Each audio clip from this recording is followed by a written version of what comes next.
নিজের স্বপ্নের বাড়িটাও যদি ঠিক এরকমই হতো। স্বপ্ন দেখতে ক্ষতি কি, স্বপ্ন দেখলে একদিন ঠিকই পূরণ হবে। কোনো এক শীতের রাতে তুমি আর আমি বাহিরে ঘুরতে যাব, সেই ইচ্ছেটাও কিন্তু পূরণই হয়ে গেল। এই ঝিলিমিলি বেলুনগুলো রাতের অন্ধকারে কতটা আলোকিত হয়ে আছে দেখুন। সো হ্যালো এভরিওয়ান, কেমন আছেন সবাই? আশা করি সবাই অনেক বেশি ভালো আছেন। কে কে আজকের ভিডিওটা কোথা থেকে দেখছেন অবশ্যই কমেন্টে জানিয়ে দিবেন। আর ভালো লাগলে একটা like and comment and share করে পাশেই থাকবেন আমার পেজের নতুন নতুন আরো সুন্দর সুন্দর ভিডিও দেখার জন্য। আজকে আমরা যাচ্ছি 29তম আন্তর্জাতিক বাণিজ্য মেলায়। বাণিজ্য মেলায় আপনারা কিভাবে আসবেন সেই শর্টকাট অ্যাড্রেসটা আমি আপনাদেরকে বলে দিই। যে কোনো জায়গা থেকে আপনারা কুড়িল বিশ্ব রোড আসবেন। এখানে আসলেই কিন্তু মেলার জন্য এক্সট্রা ভাবে বিআরটিসি বাসগুলো দিয়ে দিয়েছে তারা। তো আপনারা আসলে 35 টাকা করে জনপ্রতি টিকিট কেটে এখান থেকে আপনারা সরাসরি চলে আসতে পারবেন মেলাতে। এখানে আসার পর এইরকম একটা কাঁচা রাস্তা আপনারা দেখতে পাবেন। অনেক মানুষই মেলার দিকে যাচ্ছে, তাদের সাথে হাঁটতে হাঁটতে আপনিও চলে যাবেন। এই রাস্তাটা আপনাদেরকে একটা কারণেই দেখাচ্ছি, এই রাস্তার অবস্থা খুবই জঘন্য। কাজে এখানে যখন আসবেন অবশ্যই মাস্ক পরে আসবেন, নয়তো আপনার চেহারা কিন্তু অটো মেকআপ হয়ে যাবে। তারপর আমরা মেলার বাহিরের সাইডটাও আপনাদেরকে একটু দেখাই। আশেপাশের পরিবেশ খুবই জঘন্য। এখানকার পরিবেশটা আমি জানি না কয়জন ভিডিও করে, তবে আমি ভাবলাম আপনাদেরকে একটু দেখিয়ে দিই। এটা ছিল মানে মেলার বাহিরের অংশ। তো আমার হাজবেন্ড আর কি জাল দেওয়া রস পেয়ে তো সে খেয়ে নিল, বাট অতি জঘন্য, এটাও কেউ খেতে যাবেন না। 20 টাকা করে গ্লাস ছিল। আমরা এসেই যেটা করলাম, যেহেতু আমরা এখানে 3টার দিকে এসেছি, আমাদের প্রচুর ক্ষুধা লাগে। দুপুরের লাঞ্চটা আমরা বাহিরের এই হোটেলটা থেকেই করে নেই। এখানে ডিম, সাথে আপনাকে ডিমের ঝোল দিবে বা রোস্টের ঝোল দিবে, সাথে 1 প্লেট ভরা খিচুড়ি মাত্র 100 টাকায়। এটা কিন্তু খুব ভালো একটা ডিল। আপনারা পেট ভরে এখান থেকে খেয়ে মেলায় ঢুকতে পারবেন। তাহলে মেলায় গিয়ে আপনাদেরকে এত এত দাম দিয়ে আজাইরা জিনিসগুলো কিনে খেতে হবে না। আমরা তো একদম পেট ভরে এখান থেকে খেয়ে নিছি। আর আমার প্রচুর ক্ষুধা লাগছিল, বাসা থেকে আসলে তেমন ভাবে খেয়ে বের হতে পারিনি। আপনাদেরকে খিচুড়ি টেস্টের কথা যদি বলি, তাহলে আমি 10-এ এটাকে 8 দেব। 100 টাকায় এর চাইতে মজার খিচুড়ি হয় না। অনেক মজা ছিল খিচুড়িটা। তারপর আমরা যেটা করি, এসেই এখানে স্ক্যান করে টিকিটটা কেটে নিই। আপনাদের দেখার বা বোঝার সুবিধার্থে আমি ভিডিও করে আপনাদেরকে দেখিয়ে দিলাম। আপনারা ফোনে বিকাশে টাকা থাকলে বা রকেট নগদ যেখানে টাকা থাকুক, আপনারা ওইখান থেকে কিন্তু স্ক্যান করে টিকিট কেটে নিতে পারেন। এতে ভোগান্তি অনেক কম হয়। তারপরে আমরা মেলার ভিতরে ঢুকে পড়ি। আর এসেই আমি এই টুপিটা নিই। টুপিটা নিয়ে আমি আসলে নেওয়ার জন্যই একটু ট্রাই করছিলাম, বাট ওনার দাম শুনে না আমার আর টুপিটা মাথায় রাখতে ইচ্ছা করেনি। আমি খুলে ওনাকে দিয়ে দিছি। এটার প্রাইসটা ছিল 800 টাকা। কেন দাম আমি জানি না, আসলে হতে পারে। আমাকে জানাবেন এটা অরিজিনাল প্রাইস কত। তারপরে চলে আসি এই দোকানটাতে। যেহেতু আমি একজন গৃহিণীও বটে, কাজেই ঘর সাজানো বা যে কোনো আসবাবপত্র দেখলে আমার সেদিকে চোখটা আগে যায়। এখানে অনেক সুন্দর সুন্দর জিনিস ছিল, তবে দামটাও কিন্তু অনেক বেশি সুন্দর ছিল। এক একটা জিনিসের প্রাইস 1000, 2000, 3000 এরকম প্রাইস। তো আমি দাম শুনে চলে আসি, আমার এত বাজেট নাই ভাই, আমি এগুলো নিব না। তারপর চলে আসি এই দোকানটাতে। এখানে এসে দেখলাম আমার হাজবেন্ড এই কম্বলগুলো দেখছিল। তারপর চিন্তা করলাম আপনাদেরকে নতুন কিছু কালেকশন দেখানো যাক। এই দোকানটাতে এই 3 পিসটা আমার কাছে বেশ ইউনিক লেগেছে। ড্রেসটার প্রাইস ছিল 1500 টাকা, যেটাই নিবে। কালারগুলো কিন্তু অনেক সুন্দর, আমার খুবই ভালো লাগছে। তারপর ওইখান থেকে বের হয়ে চলে আসি আইসক্রিমের দোকানে। এই ভিড় দেখে তো আমার মাথায় নষ্ট। একেতে শীতের দিন, তার উপরে ঠান্ডা আইসক্রিম, এত ভিড় কেন আমি এটাই বুঝলাম না। দেন চলে আসি জুতার দোকানে। এই স্টলটা ছিল পাকিস্তানি একটা স্টল, বাট জুতাগুলো একদমই ভালো লাগে নাই, কিন্তু দাম একদম ফিক্সড 1500 টাকা করে।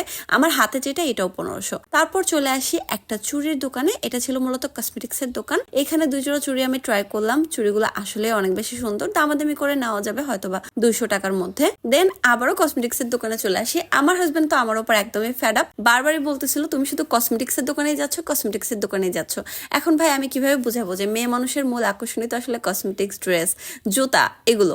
তো ওকে তো আসলে বুঝাইতে পারতেছিলাম না। এক পর্যায়ে ও আমাকে ধাক্কাচ্ছিল, তোমাকে আর কসমেটিক্স এর দোকানে ঢুকতে দিব না। ধাক্কাইতে ধাক্কাইতে সে আমাকে কিন্তু বের করেই ছাড়ছে। বের করে এসে দেখলাম যে এই ব্যাগগুলো অনেক সুন্দর, এই ব্যাগগুলো, বাট প্রাইস গুলো অনেক বেশি সুন্দর। তারপরে আসি এই দোকানটাতে। এটাও একটা পাকিস্তানি স্টল, আর এখানে সবাই হিন্দিতে কথা বলছিল। আমার তো শুনতে ভালোই লাগছিল। বাস্তবে হিন্দিতে কথা বলা সবসময় তো সবাইকে শুনি না।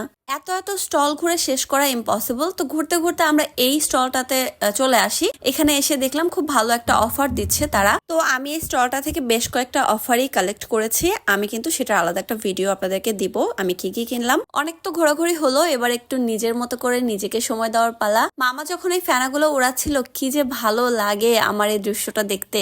এক মুহূর্তের জন্য আমি নিজেও বাচ্চা হয়ে যাই। যখন ছোট ছিলাম তখন মনে হতো ইস কেন তাড়াতাড়ি বড় হই না, বড় হলে কত কিছুই করতে পারবো। আর এখন যখন বড় হয়ে গেছি তখন কতই না আফসোস লাগে যে এখন যদি ছোট থাকতাম তাহলে ছোটদের মতো কত কিছুই করতে পারতাম। তারপর চলে আসি আমার স্বপ্নের বাড়িতে, যে বাড়িটা কিনা একদম আমার স্বপ্নের মতো করেই সাজানো। আসলে এটা আমার বাড়ি না, এটা মেলার মধ্যে একটা বাড়ির মতো করে স্টল সাজানো।